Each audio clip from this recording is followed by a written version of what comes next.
Celia wrote a note just now that she's struggling with her knees. And then also Chris and Zelda, they are in Dunnaby for the week and they sent their love to everybody. And also Andre is in Pretoria and sends his fondest greetings. I'd like to also just thank you, Charles, for getting the cable up and running, and I really appreciate you. I always ask the question, where would we be if Charlie wasn't here?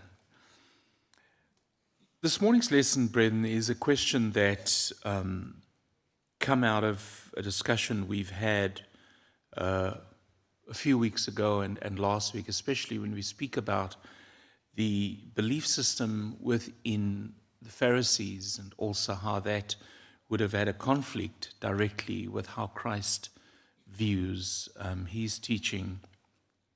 And so the question is, are we building tables or are we building walls? A few weeks ago, I got a WhatsApp from a friend of mine, and he's a very nice man. I met him many years ago when he'd had a heart attack and his family asked if I'd visit him in Chris Barnard Hospital. And he sent me a WhatsApp, and he often sends me some of the older songs out of the 60s, 70s, and in the 80s. And one song that he sent through was a song by John Lennon called Imagine. Now, all of us know that song, and many of us hum it, and many of us sing it. But the question often is, do we realize what that song actually says? John Lennon says, let's imagine a world where there is no religion. Imagine there is no heaven. It's easy if you try. No hell below us. Above us, only sky. Now, I've sung that song many times and I've hummed to the tune, but when I think about the sentiments within that, I often wonder just how true that is. When I consider the lens through which we look at life, through a biblical worldview, we start to realize that so easily we can be lulled into a false sense of delusion and believe that life is just where it is at the moment. When it ends, and there's nothing beyond this. There is no hell, there is no afterlife, and so on. But the resurrection of Jesus speaks volumes about an entirely different reality. It speaks about that there's life after death. This last few months has been very, very hard because I've had to lay to rest friends that had passed on, especially yesterday, another beautiful man. He was 82 years old and he passed on as Ivan Hammond, a stunning individual, loved God, served God all his life, and then he got blind the last part of his life. And so when one reads these texts, you start to see hope, you start to see an entirely whole different world that comes up in our question to try to understand our faith. In other words, what happens when we die? Luke chapter 16 is obviously the passage we often go to, and we reference that. And many scholars have debated on this. In other words, asking the question, if it really is Jesus expressing a reality of when we die, or is it just a mere parable, a mere story? But there is something about this account that is very disturbing. In fact, although it might be a parable, in other words, reflecting in a story way what the reality is in the afterlife, or if it is something that has got a deeper meaning, especially to the audience with which Jesus Christ is talking. Most of the time when one reads the Bible, you cannot not read the Bible within its historical context.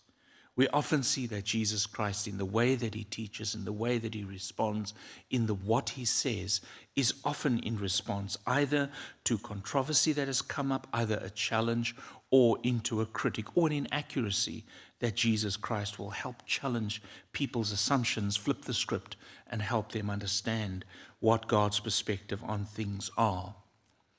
When we just look a little bit back onto Luke chapter 15, we see Jesus dealing with a few parables. The first one, he deals with a story of a shepherd who has lost one of his sheep, and he searches for it until he finds it. The second story, we find that there's a woman who loses her coin and she frantically searches for it until she finds it and is exceptionally happy. The third story we find is a slightly different story with a different nuance, but also a very religious context. We find when a young prodigal son leaves the household, comes home after obviously really reaching the rough edge of society, comes back, and his father runs after him. My daughter sent me some information on something, and that's maybe for a different discussion, that in Judaism there was a practice when somebody stays away, that person is completely rejected. In other words, that nobody will run after somebody when they have come back. And that's what makes Jesus' practice or story about God running to meet the prodigal son such a remarkable and in-depth story with high appreciation for the tremendous empathy and care that he has for us when we turn around. We obviously see that Jesus has a slight toward the older brother that treats with disrespect and dishonor the brother that is coming back. He won't have a celebration with him. And so he distances himself from the celebrations in that story. But all of these stories speak about a remarkable truism, and that's the idea of being able to get back that which we have lost. A very encouraging story. But underlying to all of this, there is this criticism of Jesus by the by the Pharisees, that Jesus would have associated with tax collectors and sinners, and they did not approve of that. And so we find that inside of this, Jesus Christ would respond to that kind of lack of empathy that should be with religious people. And he tells that story to everybody, saying that, we should be different because of our relationship with God. We should be very different in terms of loving people, especially when they are lost. Luke chapter 16 starts with a conversation. We learn about the household manager that was dishonest. And I've always struggled with this parable. An unrighteous servant, he uses his boss's money, and he then buys basically, let me just read one text in chapter 16, verse 4. I've decided what to do so that when I am removed from management, people may receive me into his house. And Jesus says something quite shocking and disturbing. He says, make friends for yourself by means of unrighteous wealth, so that when it fails, they may receive you into eternal dwellings. It always boggled my mind, this particular text. But what he's trying to say, I think, and it's an assumption from my side, that Jesus is pretty much just saying that the wealth that you have is not ours. We're simply managing it for a limited time and a limited time only. And we should use that to the benefit of others. We must use our resources to help others. And that's the only kind of investment that truly helps. If I can just be very honest with you this morning, or not honest, but we've had a lot of investment into this property this last couple of months. We've had a roof replacement done that was exceptionally well done, that at least wintertime we will not have the ingressing of water, and there will be adequate diversion of water that will not damage our roof anymore. We've had massive investment in terms of our electricity systems. We've got cameras that are up now. We had an incident a few weeks ago, and we've got cameras up and running in our building to make sure that this congregation is safe. And we thank the folk that have made that possible. We've got a new screen, we've got a new projector, we've got a new sound system that now improves our quality, even on the way that we project the Word of God all over this country and even beyond. Why is that so important? It is important because he's talking about stewardship. Stewardship is voluntary. Stewardship is known by God. He knows, he sees, and he understands what we are doing here. But then Jesus Christ makes a comment, and he says in verse 16, he speaks about the Pharisees, and he says, I know you. He says they were lovers of money. They were greedy. They were obsessed with social status and with popularity. They also dissociated themselves from the uncommon people. And they often refer to these people as being unclean and below them. And so they would have built walls within society that placed them at odds and separate from people. And with that as a background, Jesus then tells this story. There was a rich man who was clothed in purple and fine linen, and who feasted sumptuously every day. And at his gate was laid a poor man named Lazarus, covered with sores, desired to be fed with what fell from the rich man's table. Moreover, even the dogs came and licked his sores. Now, I don't know how that kind of rings your bell, but when I have that thought in my mind of a man filled with sores and dogs licking from onto this man's thing, it fills me with absolute revulsion. Apparently, that there are some diseases or some bacteria that has not even been classified that are on the tongue of a dog. So you can imagine this man in his deepest vulnerability now has been licked by an animal, and you might wonder to yourself, what is possibly happening to this man? And so what Jesus is talking about here, he says, I want you to see the contrast between these two people. There was this rich man. We don't know what his name is, but he was clothed in purple and fine linen. In other words, he was dressed to the nines. He looked the part. He was wealthy. And then we find that this man was dressed like a king, and every single day of his life he ate sumptuously, and we find that he obviously was really well-to-do. But we find right at his doorstep there was this young man by the name of Lazarus, was poor and had absolutely nothing. It's interesting that Jesus would use the name Lazarus.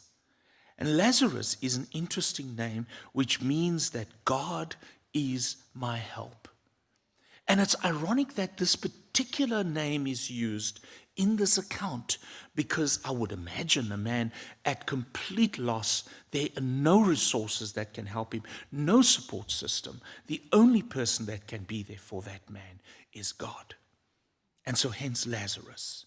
And it's a good thing that he would have relied on God as his only help at that time. We're told that he obviously lived in a very, very expensive household, very expensive home, and nobody really just came to him. And so he was inaccessible to the common man, including Mr. Lazarus. The rich man was covered in expensive clothing, but Lazarus was covered in sores. Firstly, he would have been considered unclean, and hence he would have been expelled beyond the city gates. And so pretty much he's at a very comfortable distance from the rich man, so that he doesn't really have to look at that all the time. You see, brethren, we find this story remarkably similar to the prodigal son, where he was at a stage of his life after wallowing and following the world, that now he was in a position where literally even the pig's food would seem quite sumptuous and an option for him to want to have. The dogs, obviously we know during that time, is not like our pet dog Fluffy or Oreo, which I have sitting next to me when Susan's not in the house. She sits next to me on the couch and she cuddles with me. Sorry, don't tell Sue about that, by the way. So we find that those dogs weren't domesticated as we have today. And I mean, we all love dogs. I mean, come on. But those years, the dogs were very much treated like outsiders. They were not allowed in the house, definitely not. And so also they ate the scraps in society. And more often than not, they would rummage in the rubbish that were outside the city gates, where things were burnt and destroyed. They never had the city council removing all the rubbish in black bins. No. They would take them and leave them outside and just set fire to it and so on. And the dogs used to eat up all that stuff. So I want you to have a view of what this whole situation looked like. So in other words, this gentleman was really homeless, he was disabled, he was poor, and he was rejected. He was an outcast. And in the eyes of the Pharisees, the tax collectors, he was seen as not good enough. They would toss their garbage at him, and they wouldn't treat him politely. You see, brethren, there is something about this story that is a remarkable story. Because Jesus was talking to the hypocrisy of his day. Jesus was talking about the hypocrisy of the Pharisees. I want you to know that the Pharisees, often we have a very dim view of them, but please let's be careful. These people really tried to do the will of God. But it's as if Jesus Christ would have had them look at something a little bit beyond their comfort zone. In other words, to those who were not included into the commonwealth of God at that time. And then Jesus drops the bombshell in verse 22. He says to them, the poor man died and was carried by the angels to Abraham's side. The rich man also died and was buried. And in Hades, being in torment, he lifted up his eyes and saw Abraham far off and Lazarus at his side. In the book of Proverbs, you will find that there's a few Proverbs that speaks of it, but he says, in the end, all men will die, and in death, even the rich and the poor are equal. Isn't that ironic?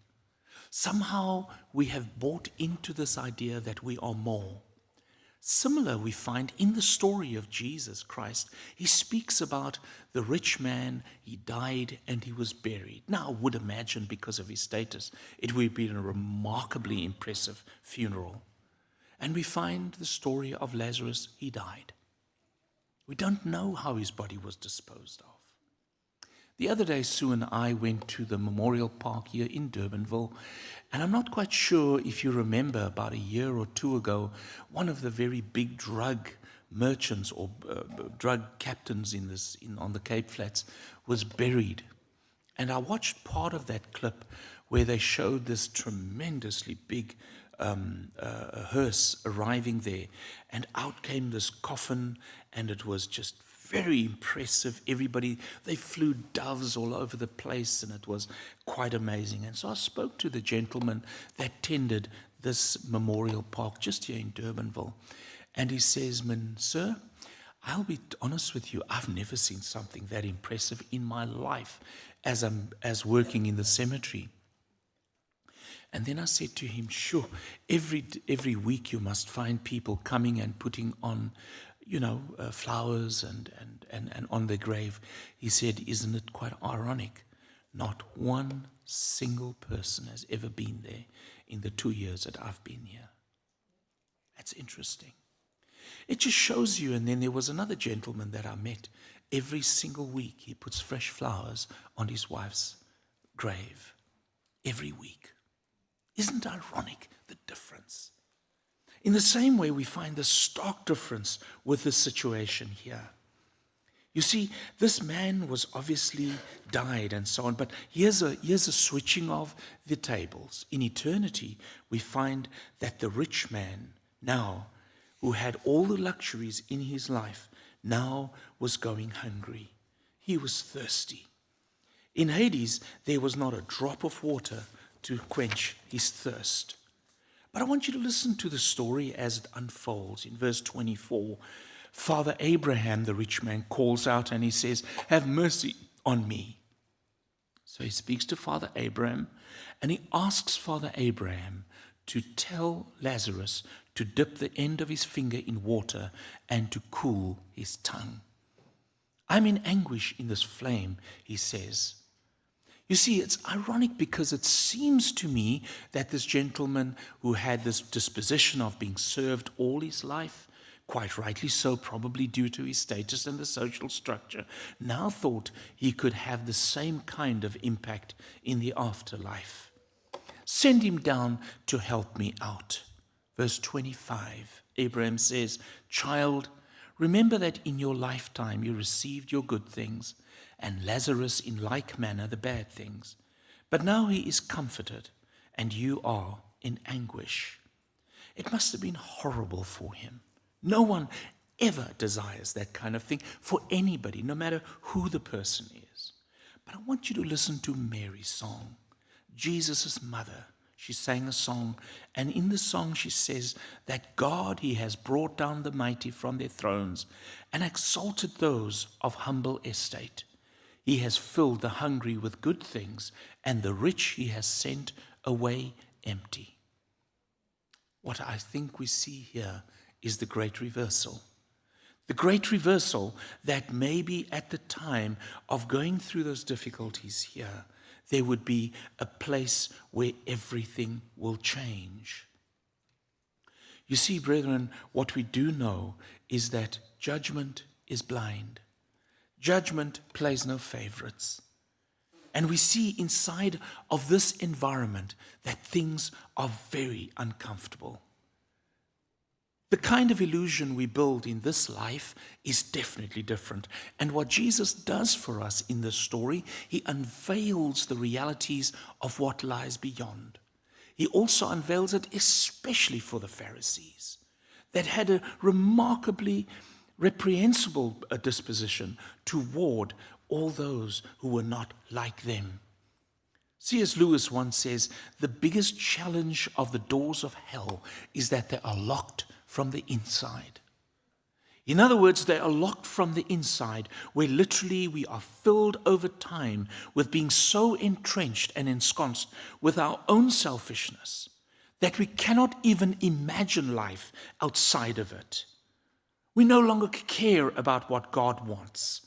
And so the doors are locked from the inside because the souls within refuse to let God in. Isn't that a remarkable story within a religious environment that Jesus is trying to ask them those hard questions?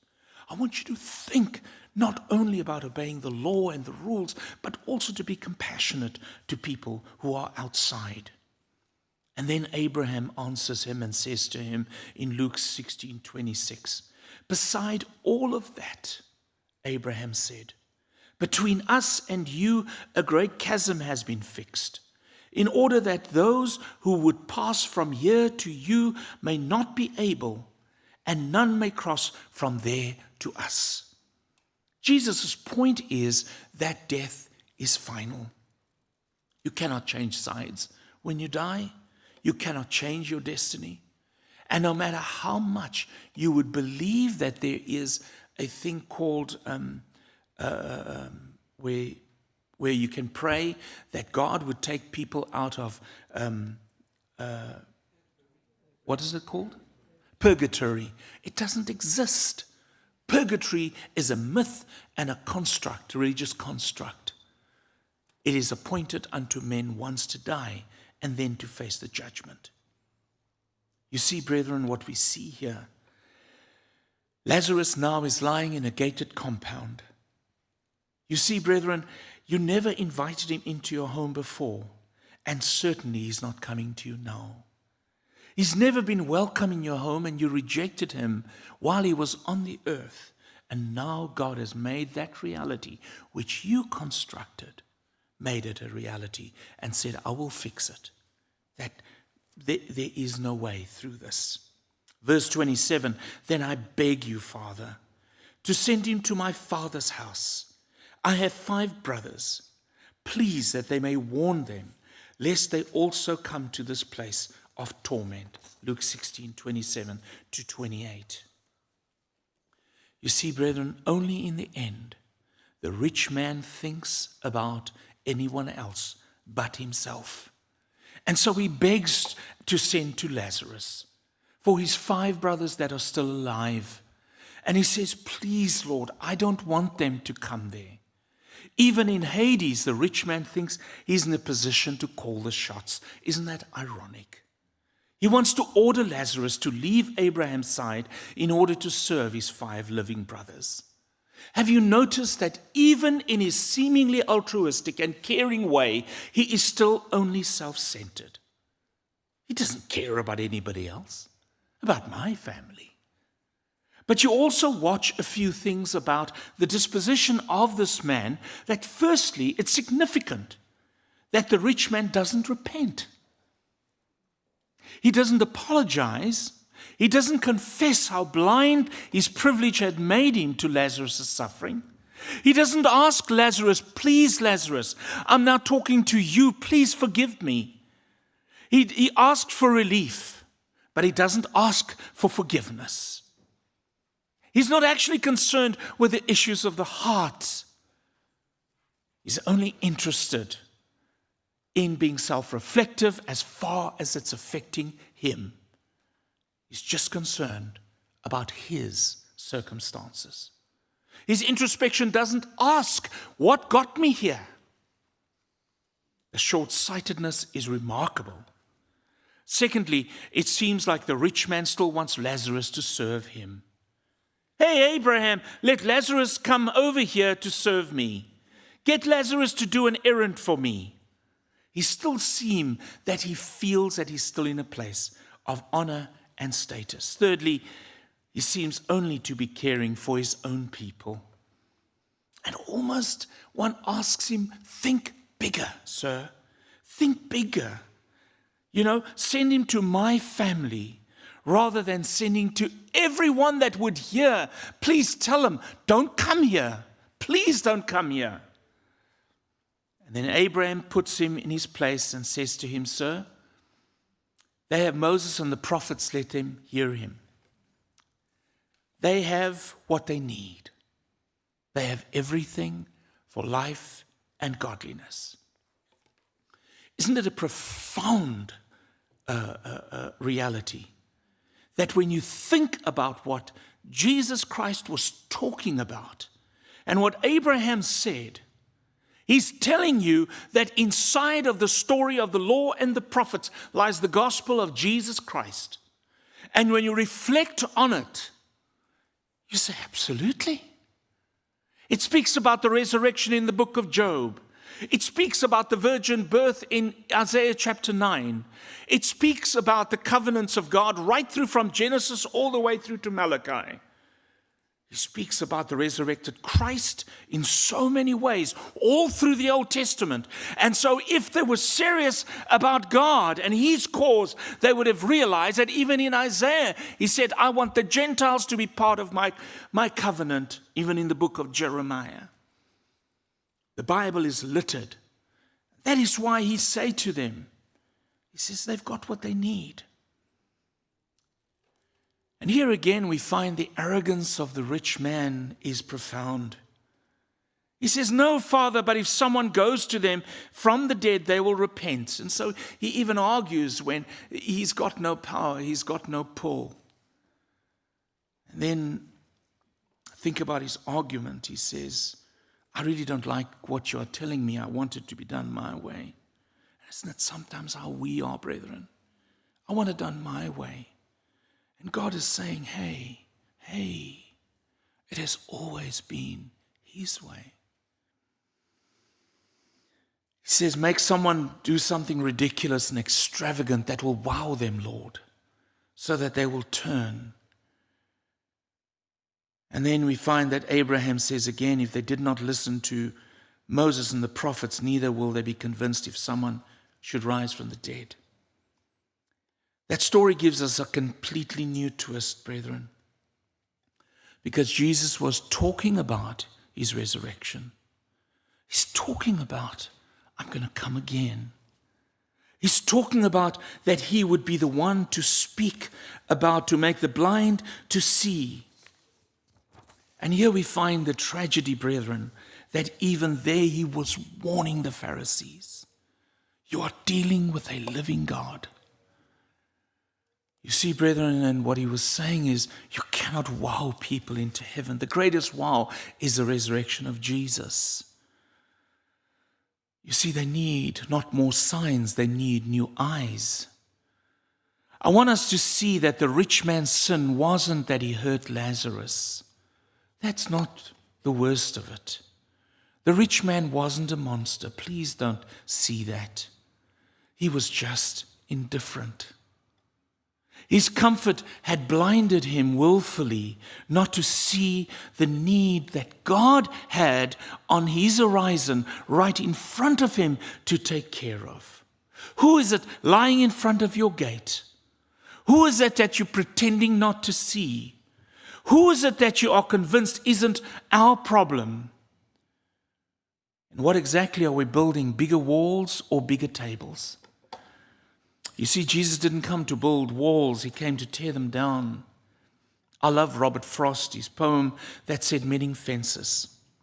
He says, before I built a wall, I'd ask to know what I was walling in or walling out, and to whom I was like to give offense. Something there is that doesn't love a wall, that wants it down.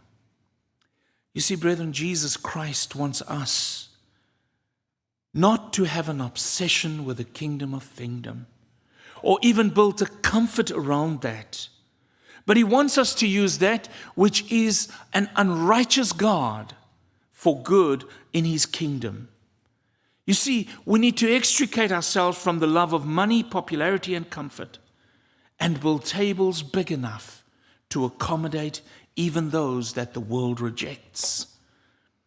The Lazaruses are dying outside the walls. You see, brethren, and we look at all the challenges that we are going through. People who are lonely, eaten up with shame, desperate for connection, dying for a place to belong.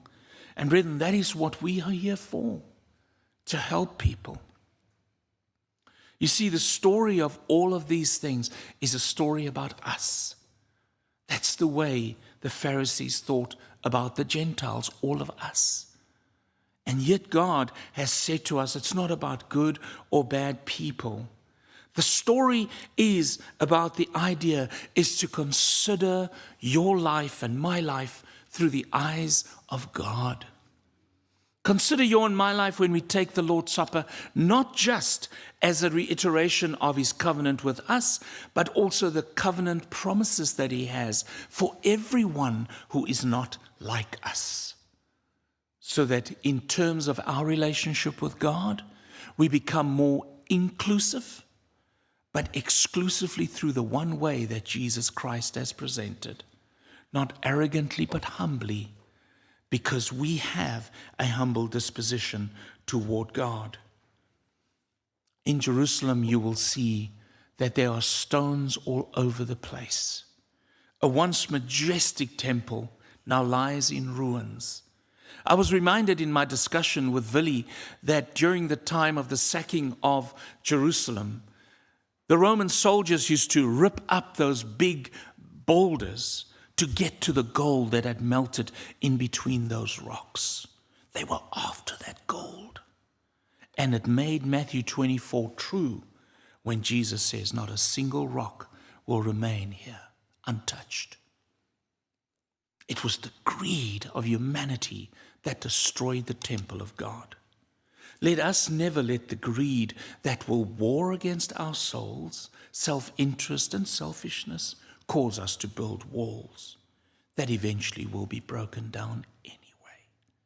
Let's live prayerful lives so that we are aware of those who are struggling and make the opportunity to help and to feed.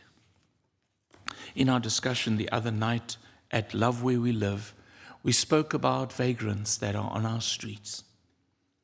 And you know, brethren, it is so easy to find the criticisms for it, and I'm sure you and I participate in that.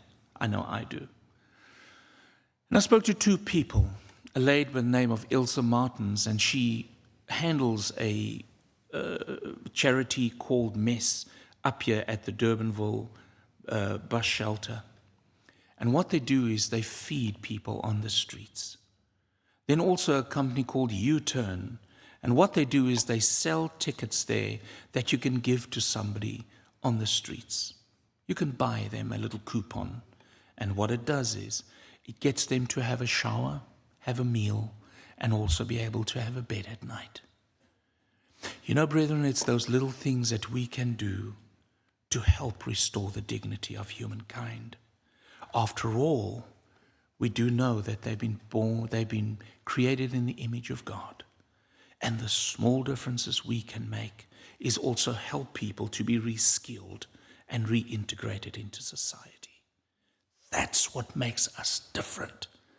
That's what makes us a unique, peculiar people, so that God is glorified in everything we do. Let's stand and sing our song of encouragement as we close this morning.